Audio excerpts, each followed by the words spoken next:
What you're about to experience is one man's quest to see beyond the tumultuous period we're in and to envision what lies just beyond our grasp, yet well within our reach. Welcome to Larry Rifkin's America Trends, where the future has arrived, and it's just in time.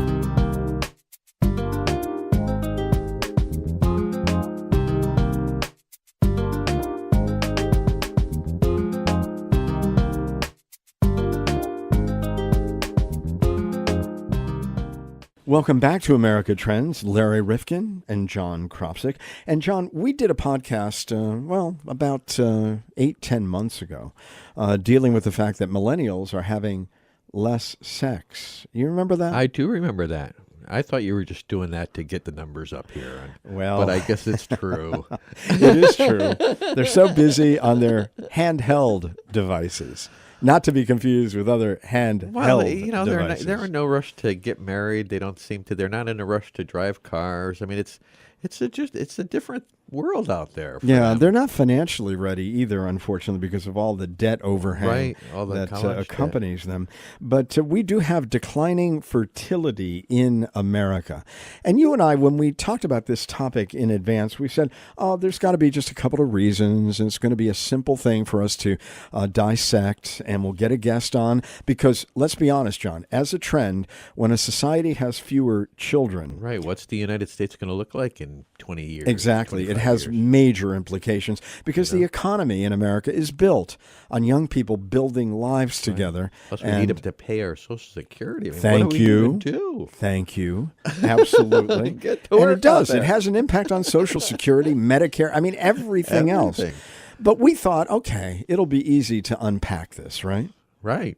That's what we thought. That's what we thought. And then all of a sudden, we got into a conversation about this with Lyman Stone from the American Enterprise Institute. And we found out that it was a lot more complicated, and there are many more hairs growing off of this thing than we thought.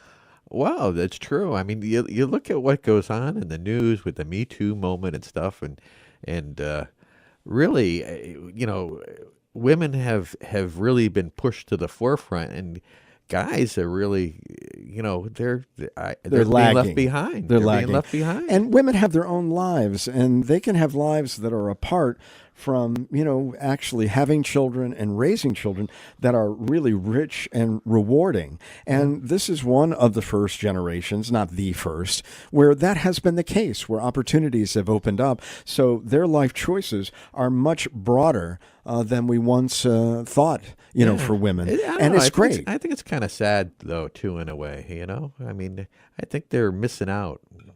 Well, a lot of them are trying to have it all and do it all. Yeah. And it's not easy. And so when you look at it, even if somebody today is thinking about having children, they're not thinking of having that family of 4 or 5 or 6. It's 1 or 2, maybe 3. And that, of course, is having an impact on the fertility here in the United States. That all has economic consequences. It has social implications. So these are things that cannot be looked at in isolation. That's true. That's true. So we're looking at what is it that we need to do as a society to encourage people to have children. And if they're not going to have children, we've got a lot of decisions to make as a society about immigration, because we're going to need workers, John. We're going to need help, particularly for some of us who are a little bit older. I mean, you're not going to outsource home care. No, but here's the problem with immigration is we got two different things going here. We got this illegal immigration, which is a problem, which we got to figure out how to handle.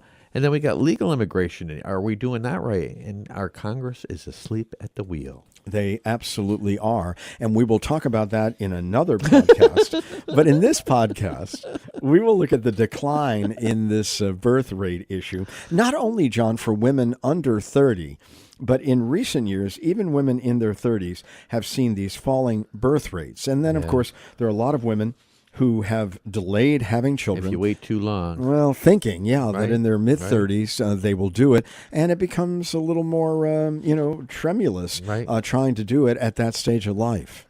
Yeah, no, it's a tough situation here. And hopefully we got some good answers on our podcast for people out there. Absolutely. So we're talking about love, we're talking about marriage, we're talking about children, we're talking about all of the impacts of these things on how we live our lives and how robust a future and a society America is going to be if it's really left to an aging population. We've seen that in other countries.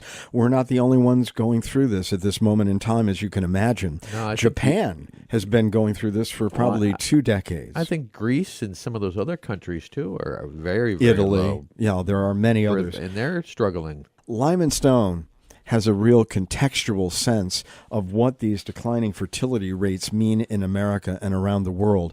And he's going to share some incredible perspectives with you today on America Trends. With us on the line is Lyman Stone, a specialist in population change. And I find it fascinating that birth rates are declining in America. And it seems like this trend is one that we're going to see for a pretty long period of time.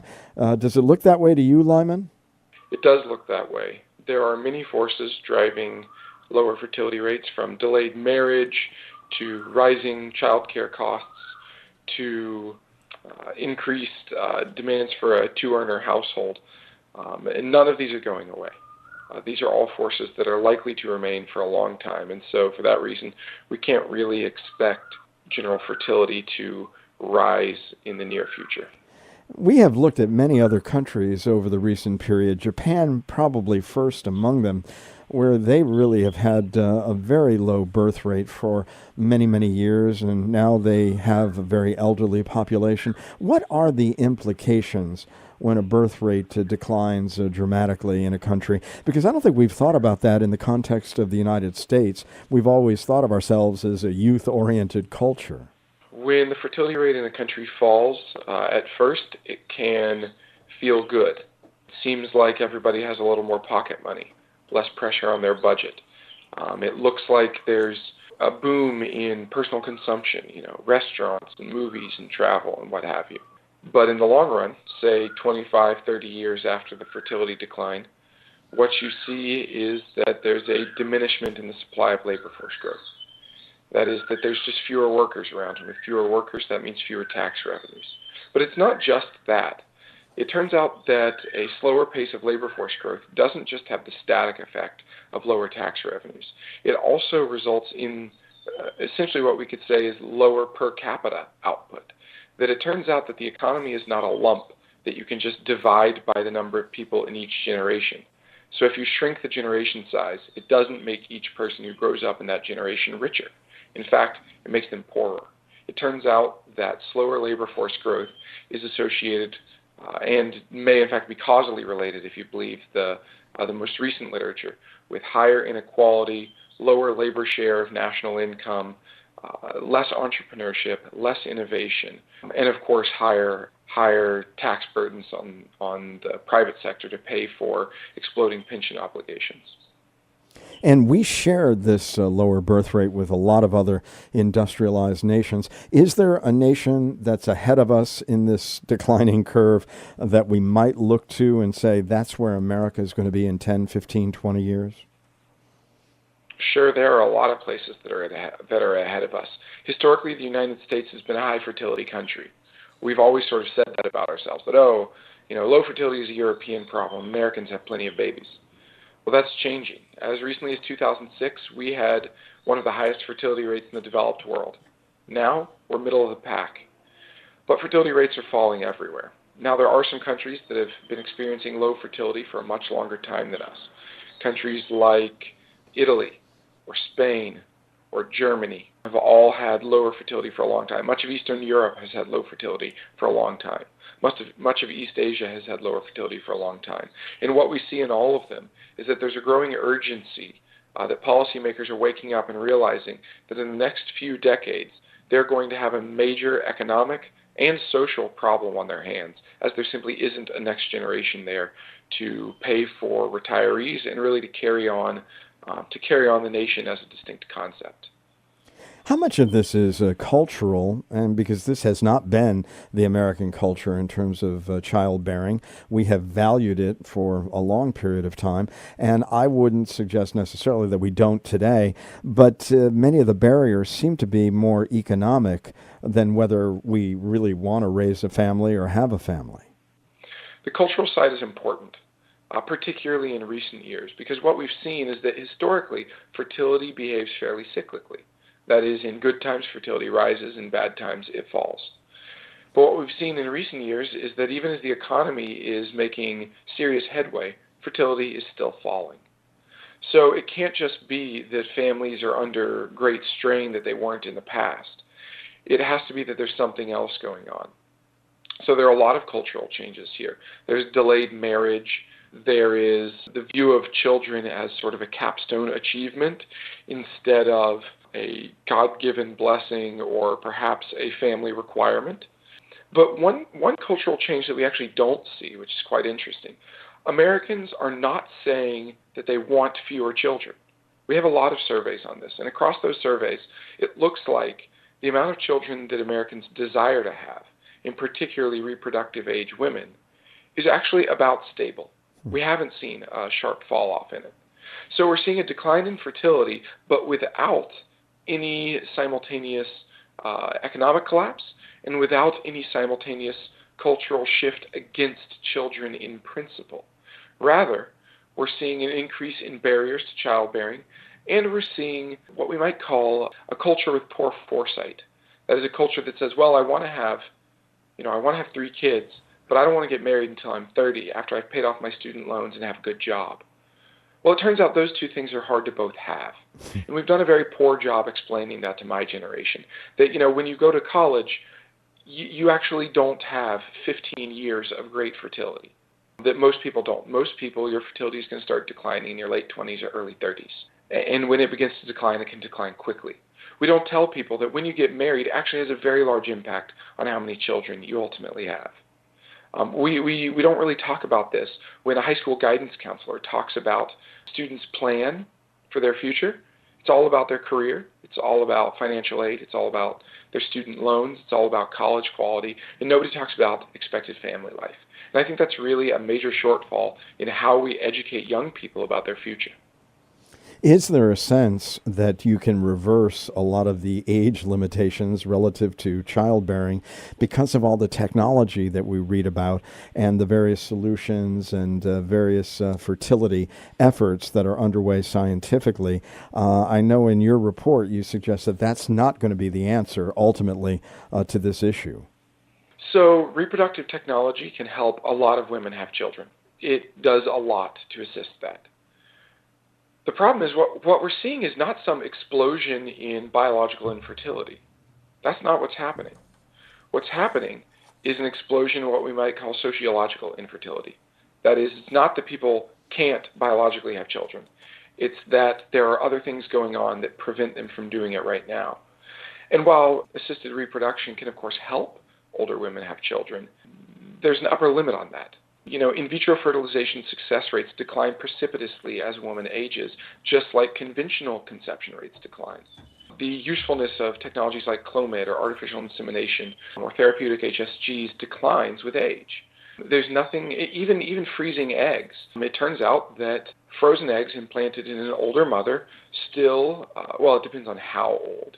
Very young mothers have major miscarriage risk as well. But older moms, so late 30s and into their 40s, also have substantial miscarriage risks associated with, say, implanting a frozen egg. So reproductive technology can do a lot, but there's a limit to what it can do. In many countries, aggressively subsidize reproductive technology as part of a pronatal strategy. The most famous example of this is Israel. And yet, even though the average woman in Israel has something like 10 times as many IVF cycles as the average American woman, it only accounts for a single-digit percentage of births. Something like 90% of Israel's higher fertility has nothing to do with more aggressive use of assisted reproductive technology. So I think that there is a place for a technological shift in fertility in the future, but it's simply too small, too expensive, has too many limitations for it to really be the macro driver of fertility trends. Lyman Stone is with us, and he's with the American Enterprise Institute, and they have a report on declining fertility in America. Some say that the greater availability of contraception plays into all of this, and there's a decline in teen pregnancies. So there are certain positive aspects to this, but do you attribute any of what we're seeing to those factors? Yes, of course. I mean, one big change we've seen is the rise in long-acting reversible contraceptives, so LARCs, implants and things like that. And they're far more effective at helping women actually practically prevent pregnancy. So that's certainly part of the story. But what I want to emphasize is a recent study, the National Bureau of Economic Research actually tried to tease this question out. How much of the decline in fertility in the last 10 years is driven by a decline in unintended births? If it's all a decline in unintended births, well, that doesn't seem so bad. That might just be American women having fertility that's closer to what they want. But it turns out the decline in unintended births accounts for considerably less than half of the total decline in births. My recollection is that it's something around a third. So you can say, sure, a third of the decline might be driven by a decline in unintended births. That's good news. But most of it isn't about a decline in unintended births. Most of this is not driven by women having better control of their fertility. In fact, it's the opposite. All too often we talk about the right to choose, the right to have bodily autonomy, the right to control fertility, and we act like the only relevant question there is preventing childbirth, as if the only thing that a woman could possibly want is to not have a baby.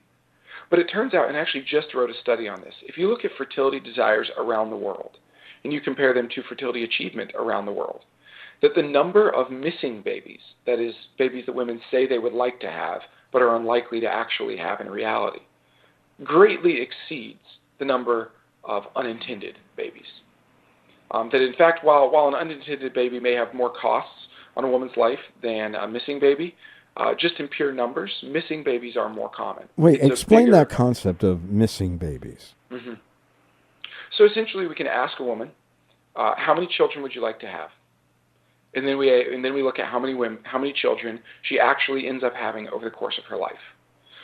So in every developed country in the world, the number of children that women want to have is greater than the number of children they ultimately do have, which means you get this gap, these missing babies. In fact, even in many poor countries, even in high fertility countries like Nigeria and Niger, it turns out that desired childbearing is higher than achieved childbearing.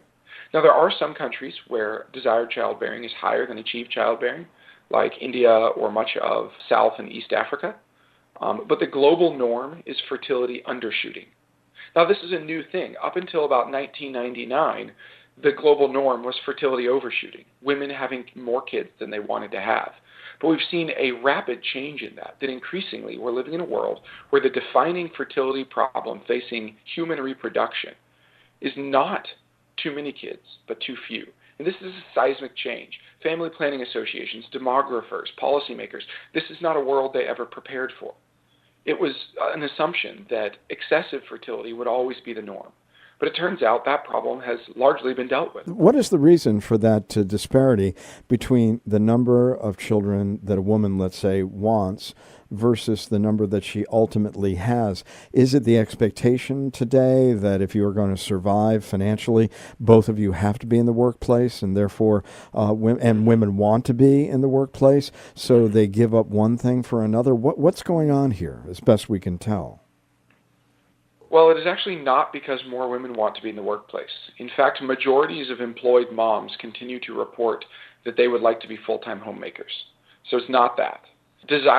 Women's reported desire to work has risen some, but actually women's reported desire to work, it has some predictive value in explaining how many women return to work, but it's imperfect. So there is perhaps some of that. But the main driver is what I called that problem of foresight. That when a woman is 16, we tell her that what her life is going to look like is that she's going to get a college degree, maybe an advanced degree. She's going to have 2 or 3 kids. She's going to get married in her late 20s. She's going to meet her grandkids. She's going to see her children get married. She's going to have this full life that has everything. Practically speaking, that is not what most people experience. Women systematically overestimate. There's actually a very interesting study on this maybe a year and a half ago. Women systematically, and I should actually say men as well, systematically overestimate the number of children that they are likely to have over the course of their life, and they also systematically overestimate how many years of their life they are likely to spend employed. It's not that we're helping women achieve one side of this equation, and so they're trading off the other side. Practically speaking, what we're seeing, it's not that women aren't getting it all, it's they're not getting either of it. They're not experiencing the family life they expected, and they're not experiencing the work life they expected. I don't think this is because they necessarily have unrealistic expectations. I think that it is because society doesn't actually talk to women about how to achieve those expectations. We talk a lot about how to get a job. We don't talk a lot about how to get a family. And as you look at that, I mean, what's the reason that either we're telling ourselves a story that isn't accurate, or we're being told a story at a very young age and expectations are being set at that point? What is that for? I mean, what is it, if we're getting it wrong, why are we getting it wrong? Some of it is simple ignorance. There have been studies done on fertility knowledge, for example. You take young women and you give them a quiz about biological fertility. You just ask, things like, at what age does the typical woman's fertility begin to decline? Questions like this. And it turns out most people's beliefs about biological fertility are slightly more educated than believing a stork brings babies. That is, that people really don't understand how biological fertility works. So the result is that people have these erroneous beliefs that if they start trying to have children when they're 30, that their likelihood of achieving their fertility intention, their fertility desires, remains high, when in fact it's quite low. We simply have poor family education to some extent. And research shows that when you educate people about this, there's not been long-term longitudinal research on this, but there's been short-term stuff. When you educate women on this, it tends to alter their expressed fertility preferences. That they start to say, oh gosh, I think I do want to have children a year or two earlier. I think I do want to get married a year or two earlier. That these types of beliefs are partly informed just by bad education. I think another part of it is, there was an interesting article recently by Derek Thompson at The Atlantic. He described a phenomenon called workism. That is America's leading religion, the religion of work, the worship of work as the highest value thing in life. And I think we see that a lot, especially with educated young people. And so I think we've convinced a lot of people that there is no dignity to being a parent, that it is expensive, miserable, and messy, and that there's the trade-off is sort of warm fuzzies about having a child. When I would say, in fact, the trade-off is being part of the millennial-long project of human civilization. We are not making enough babies to replace ourselves in the U.S. today. Do you see that continuing? And how long have we been in this trough as it relates to our total fertility rate? Well, as recently as 2006 and 2007, we had above replacement fertility rates. This is recent. We also see that this decline is shared by a lot of developed countries. So we see declines in the Nordics, we see declines in France, we see declines in the Antipodean countries in the Pacific, we see declines in Southern Europe, in Northern Europe, in Western Europe. This is a widely shared phenomenon. It's basically the last 10 years. We are now at lowest fertility ever in the United States. And there's not yet really a bottom in sight. When we look at it, I know that a lot of our economic system, and you talked about some of the other downsides of this, is really built on young adults having a family, buying a home, and becoming consumers, because our economy is built on a consumer model, if you will. How much of the downside, though, of people deciding not to have children or underestimating, how many they're going to ultimately have against what they imagined they wanted to have, when they run up against the cost of their debt service for their costs of student loans, the higher cost of child care, and they start really doing an analysis and saying, just financially, this is going to be so difficult. Emotionally, it may be difficult not having a child, but financially, it's going to be difficult having more than X. Yeah, that's absolutely a big problem. The cost of childcare has risen steadily for decades. Now, as a share of income, it's a lot more stable. That is, children are not that much more expensive as a share of average income than they were in the past. They are more expensive as a share of median income, but not so much average, so that's a product of inequality. So there's an sense in which you could say inequality may be lowering fertility to some extent. We do see in surveys that the reasons people report for not having children are wide-ranging, but they do include financial factors. Student loans, cost of childcare, things like that. There is a bit of a problem with that story, however. First of all, the amount of money being paid by families with student loan, actually the total loan debt service payments on student loans have actually not risen in recent years. That is, sure, the balance of student loans has risen, but interest rates have been relatively low. The total debt service payments on student loans are not anomalously high compared to the last 20 or 30 years or so. So that's one problem with the student loan story. Now, of course, student loans are unique in that if you don't pay them, you can't default out of them, and they feel very prevalent for that reason. They have comparatively high payments compared to the balance. There are reasons to think student loans may matter, and I do think they matter, both through the direct fertility channel and by discouraging marriage, but it's important not to overstate that too much. Now, high housing costs are a big issue. What we see is that there are fewer and fewer family-style houses being built in America. That's 2- and 3-bedroom starter homes. What we see is that housing prices in cities with jobs are rising dramatically. In fact, housing prices generally are going up. And what we see is that in places where housing prices have risen more, especially places where rent has risen more, that fertility has declined the fastest.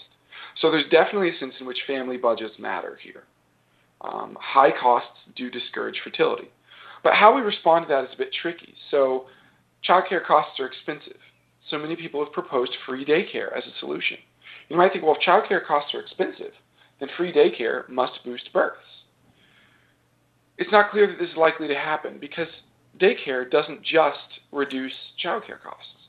It also it specifically incentivizes parents to work, right? Because if you stay home, you don't get the benefit of free daycare. So it incentivizes work, which again is great for the economy. But the important thing to understand here is that being in the labor force reduces particularly a woman's odds of having children. So you get this trade-off where daycare makes the budget easier, but it doesn't actually free up time because that time is now used for market-based work. That's why if you really want to ease family budgets, the better way to do it is simply to ease family budgets. Simply have a direct per-child cash transfer. That method doesn't discriminate between families with stay-at-home parents, it eases family budgets, and it doesn't mess with people's work choices. Is this being done in certain countries? And do you think American policymakers have awoken to this issue and its long-term implications for the country?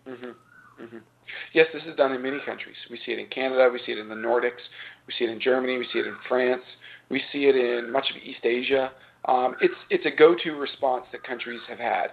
And what we see is that it does increase fertility, at least in the short run. Long run is a bit more complicated, but certainly in the short run, it increases fertility. So it works, so to speak. Now, it's expensive. It is quite expensive. However, it doesn't just increase fertility, it dramatically lowers child poverty. So these are actually two wonderful simultaneous goals, that you reduce child poverty and you get more children. This is really a beautiful synergy. So we do see this in other countries. We do see that it has a pronatal effect.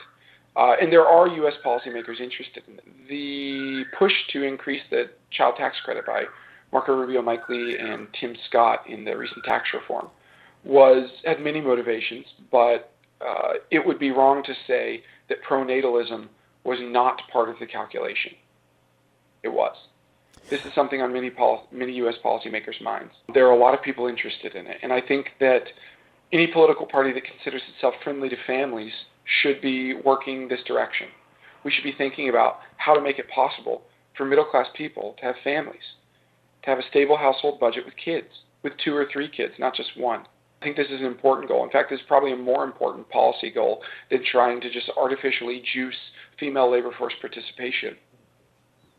By the way, John has a question for you, Lyman. Yes, John.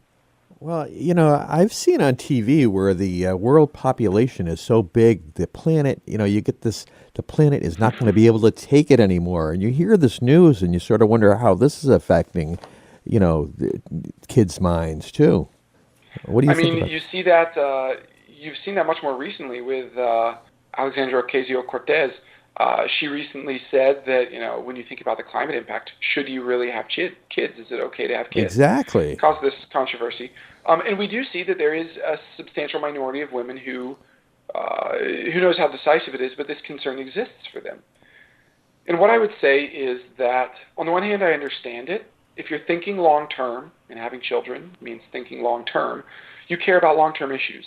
And there's no long-term issue that looms more prominent than the solvency of long-term obligations and climate change. These are the two defining issues for people's perceptions about what the future is going to be like for their children. Will the government be able to pay its basic bills and provide basic services? And will climate change cause an apocalypse? And what I usually say to these people is, well, many things. One is, when you actually do the hard math, when you take the consensus climate change models out of the IPCC and you plug in different fertility scenarios to them, it turns out it just doesn't matter. That is, that plausible changes in fertility do not have a large enough impact in a near enough time frame to substantially alter global emissions or the path of warming. So I understand the concern, and if it were mathematically correct, that would be very interesting. But it just turns out to be incorrect math. Population actually has a very small part to play in global warming. And the reason for that is because if you don't have a child, it's not like you just sit on that money and cackle madly about how much money you have. You spend it. You spend it on a vacation. You fly to Italy. You spend it on healthcare. You spend it on video games. You spend it on any number of things. And those things have a carbon footprint. Oh, In absolutely. many cases, a larger carbon. Lyman, I think perhaps some of the people who are, deciding that they don't want to have a child, number one, if they think that the message is there are already too many of us on the planet, or that it's going to be uninhabitable going forward, why bring someone into this world? But these are all really interesting and complicated issues. But you have walked us through this declining fertility in so many different ways that I don't think many people have considered all of the various implications. And I want to thank you for that. From the American Enterprise Institute on America Trends today, Lyman Stone. Lyman, thank you for being with us. Thank you. America Trends podcast is part of the MHNR Network, mhnrnetwork.com.